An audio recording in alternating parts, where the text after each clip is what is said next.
Alors, bonsoir les frères et sœurs de marcher jusqu'à l'arrière. Dieu te fait du bien. Tu dois bien aimer lui exprimer la reconnaissance. La reconnaissance bien aimé nous ouvre de nouvelles portes.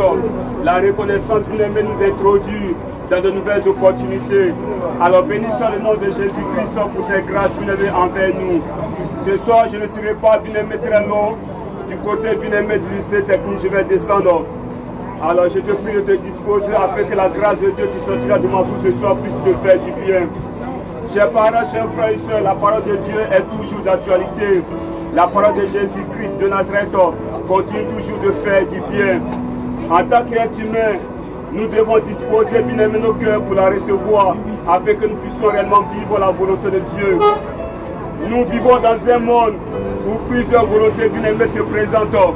Chers parents, chers frères et sœurs, la volonté de Dieu, la volonté du diable, la volonté bien aimée de nos chairs, la volonté bien aimée de l'environnement dans lequel nous vivons, pour que nous puissions réellement bénéficier de la volonté de Dieu.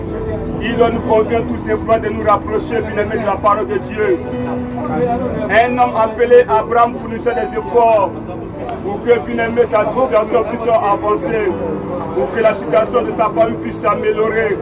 Malgré bien aimé les efforts d'Abraham, chers parents, chers frères et sœurs, c'était bien aimé envers ses sacrifices. Lorsque le Tout-Puissant lui a dit, va dans ton pays de ta patrie et de la maison de ton père dans le pays que je te montrerai. Lorsqu'Abraham bien aimé a commencé à honorer bien aimé la volonté de Dieu, chers parents, chers frères et sœurs, la volonté de Dieu bien aimé a changé son histoire. Alors ce soir, je me dis, la volonté de Dieu est capable de tout. La volonté de Jésus-Christ de Nazareth est capable bien aimé de changer bien aimé nos vies. Chers parents, chers frères et sœurs, nous avons besoin de la main de Dieu.